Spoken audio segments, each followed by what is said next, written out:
Di pesisir barat kota Semarang, terdapat sebuah kelurahan bernama Mangkang Kulon.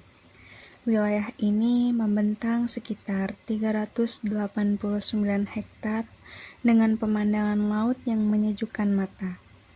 Sebanyak 3.851 jiwa tinggal di sini, membentuk sebuah komunitas pesisir yang hangat dan guyup. Kehidupan sehari-hari masyarakat banyak ditopang oleh sektor perikanan dan wisata bahari. Meski memiliki potensi besar, Mangkang Kulon masih menghadapi persoalan lingkungan, khususnya sampah organik. Keberadaan pasar tradisional dan padatnya pemukiman membuat volume sampah semakin tinggi. Namun, pengelolaannya masih minim.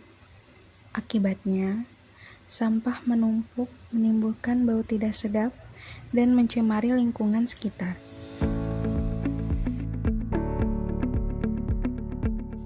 Berangkat dari kondisi inilah, kami, kelompok 2 KKN tematik tim 139 Universitas Diponegoro, hadir untuk mencoba memberikan solusi. Kami mengusung program kerja budidaya maggot sebagai solusi pemanfaatan limbah organik di Kelurahan Mangkang Kulon. Program ini bertujuan meningkatkan kesadaran masyarakat, mengurangi pencemaran, sekaligus membuka peluang ekonomi baru dari pengelolaan sampah.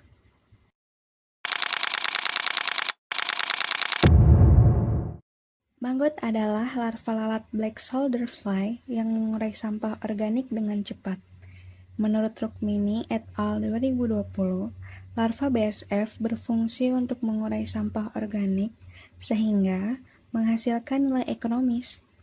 Maggot BSF memiliki siklus hidup yang terdiri dari 4 tahap, yaitu telur, larva, pupa, dan imago atau lalat dewasa.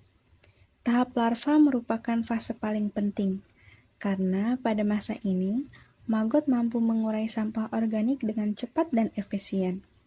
Hasil dari proses ini memberikan manfaat ganda. Larva maggot dapat dimanfaatkan sebagai pakan ternak berkualitas tinggi, sedangkan sisa penguraiannya dapat digunakan sebagai pupuk organik. Program kerja KKN dimulai dengan sosialisasi bersama Dinas Lingkungan Hidup Kota Semarang. Warga diperkenalkan pada konsep maggot, manfaatnya bagi lingkungan, serta cara budidayanya.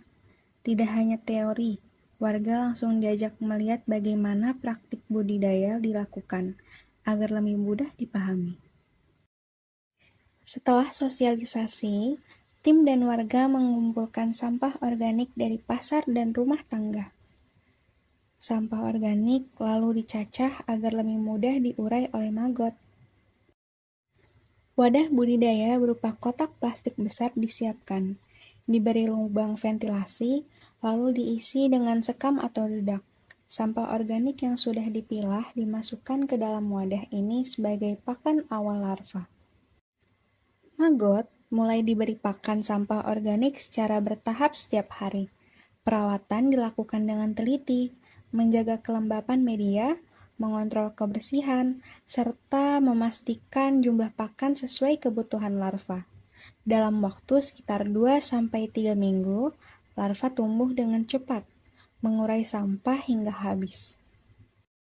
Saat larva sudah mencapai ukuran optimal, tibalah saat panen. Maggot yang dihasilkan kaya protein dan dapat dimanfaatkan sebagai pakan ikan maupun unggas. Sementara itu, sisa media budidaya berubah menjadi kompos organik yang berguna untuk menyuburkan tanaman. Agar tidak membosankan, penunjukan hasil budidaya dikemas dalam suasana yang meriah. Tim mengadakan senam bersama warga, dilanjutkan dengan perkenalan produk hasil panen. Dengan cara ini, warga tidak hanya melihat manfaat budidaya, tetapi juga merasakan kebersamaan dan semangat untuk ikut berpartisipasi. Pelaksanaan program budidaya maggot memberikan dampak positif bagi masyarakat Mangkang Kulon. Menurut salah satu warga RW 2, lingkungan menjadi lebih bersih karena sebagian sampah organik berhasil diolah melalui budidaya maggot. Warga bisa mendapatkan beberapa ilmu yang diterima dari mbak-mbak dan mas-mas yang KKN di Mangkang Kulon, khususnya di warga RW 2 Kelurahan. Program ini menjadi langkah kecil menuju pengelolaan sampah yang lebih berkelanjutan, sekaligus mendorong kemandirian masyarakat dalam mengatasi permasalahan lingkungan. Sampah yang kita kelola dengan bijak hari ini adalah harapan yang tumbuh untuk masa depan bumi yang lebih hijau. So, let's save our earth to save our future.